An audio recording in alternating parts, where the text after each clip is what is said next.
Hello students, now today we will discuss about the topic rest, motion and types of motion. Students, first of all we will start from definition of rest. Student, if any body does not change its position with respect to surrounding, then the body is said to be at rest. For example, this body is at rest with respect to one. It means यहाँ जो एक word surrounding use कर रहा है उसका मतलब यही हुआ कि हर वो चीज़ जिसको हम फिक्स मानते हैं और उसके रिस्पेक्ट में अगर हम बॉडी को चेक करते हैं, पोजीशन को चेक करते हैं, तो हम जिस भी चीज़ को फिक्स मानते हैं कहीं ना कहीं वो क्या है, सराउंडिंग है. Then in motion if any body changes its position with respect to surrounding then the body is said to be in motion. For example, motion of car with respect to gate. अगर हम अपने घर की gate की बात करें तो उसके रिस्पेक्ट में अगर वो कार मूव कर रहा है, मतलब ये कि पोजीशन में चेंजिंग हो रहा है, चेंजेज आ रहे हैं, तो कहीं ना कहीं वो कार क्या है, मोशन में है. Okay, so if any body does not changes its position with respect to surrounding then the body is said to be at rest, and if any body changes its position with respect to surrounding then the body is said to be in motion. Now types of motion, and first type is transitory motion. Student, in transitory motion, if a body moves in such a way all particles of body moves in same direction with same speed, then the motion is said to be transitory motion.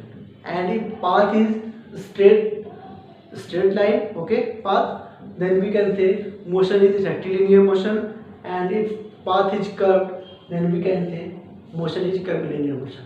मतलब ये कि कोई body इस तरीके से move कर रहा है कि उसके सारे पार्टिकल्स उसी डायरेक्शन में उसी स्पीड से मूव कर रहे हैं, तो ये ट्रांसलेटरी मोशन होगा. But we have two options. First, if path is curvilinear, if path is straight. हो सकता है कि वो बिल्कुल पाथ क्या हो, स्ट्रेट हो. अगर वो स्ट्रेट लाइन पाथ होगा then we can say motion is rectilinear. But in case of curve path like this, okay, जब वो स्ट्रेट नहीं होगा तो कर्व ही होगा, ठीक है, then we can say motion is curvilinear. For example, motion of a car on a straight road, okay, example of rectilinear motion. Now example of curvilinear motion, motion of a car on curve road. Okay, now next, rotatory motion. Potter's wheel spinning up top on its axis. दोनों example में देखते हैं तो क्या होता है, कहीं ना कहीं अगर हम उस ऑब्जेक्ट को मूव कराते हैं तो वो इस तरीके से मूव करता है कि वो अपने पोजीशन को चेंज नहीं करता है, अपने रेडियस को चेंज नहीं करता है, और वो एक फिक्स एक्सिस के अराउंड क्या करता है, रोटेट करता रहता है. जब भी इस तरह का मोशन होगा कि कोई बॉडी मूव कर रहा हो, इस तरीके से मूव कर रहा हो कि वो एक फिक्स एक्सिस के अराउंड रोटेट कर रहा हो और अपने जो रेडियस है उसको चेंज ना कर रहा हो, तो इस तरह के मोशन को हम कह सकते हैं कि वो रोटेटरी मोशन है. Okay, it means when a body moves about a fixed axis and without changing radius. Okay, now oscillatory motion. Oscillatory motion, motion of a pendulum clock.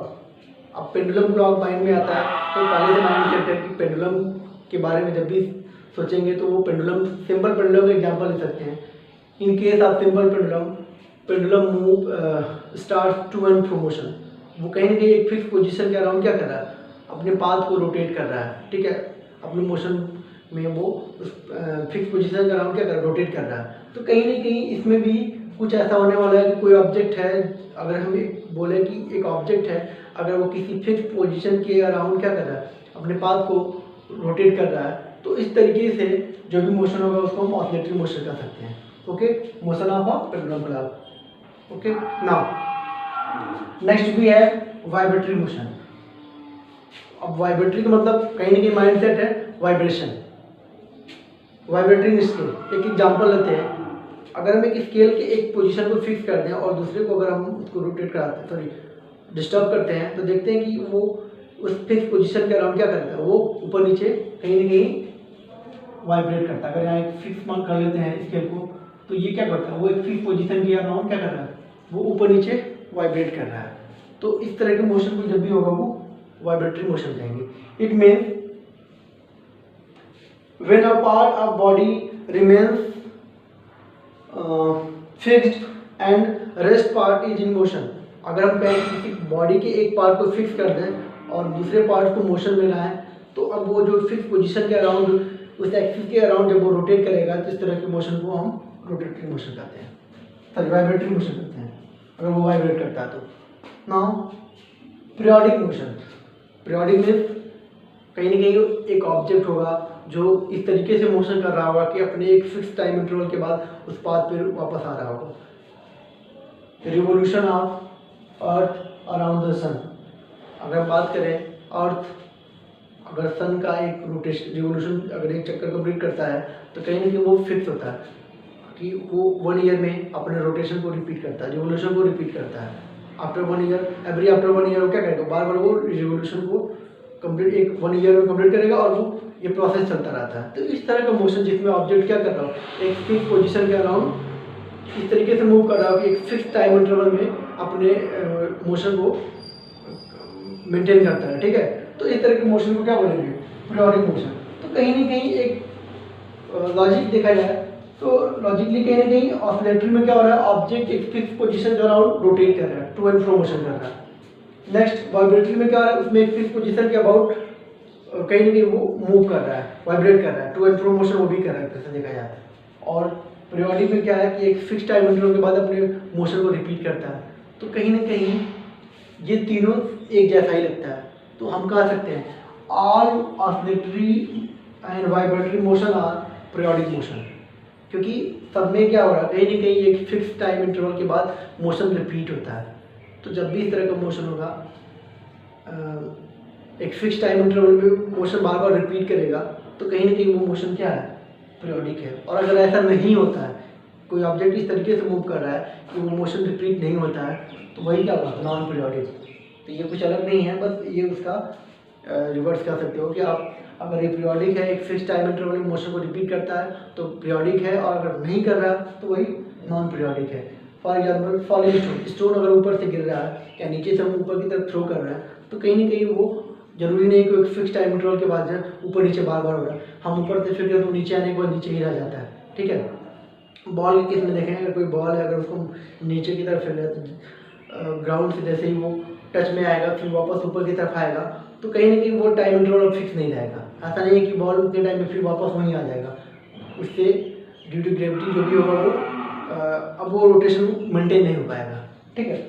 Now last but not list, multiple motion. अब ऐसा बहुत सारे motion हैं जिसमें एक motion के time में हम देखते हैं कि कोई बॉडी एक से ज़्यादा मोशन शो करने लगता है, ओके। ऐसा बहुत होता है कि जब किसी टाइम पर अगर कोई ऑब्जेक्ट मूव कर रहा है और उसके साथ साथ वो एक से ज़्यादा मोशन शो करता है, तो बस वही मल्टीपल मोशन है, motion of bicycle.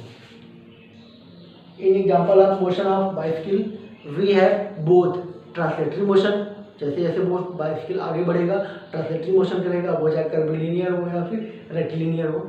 And second जो व्हील्स होंगे वो क्या करेंगे, रोटेट करेंगे। It mean wheels start rotatory motion and bicycle obviously translatory motion.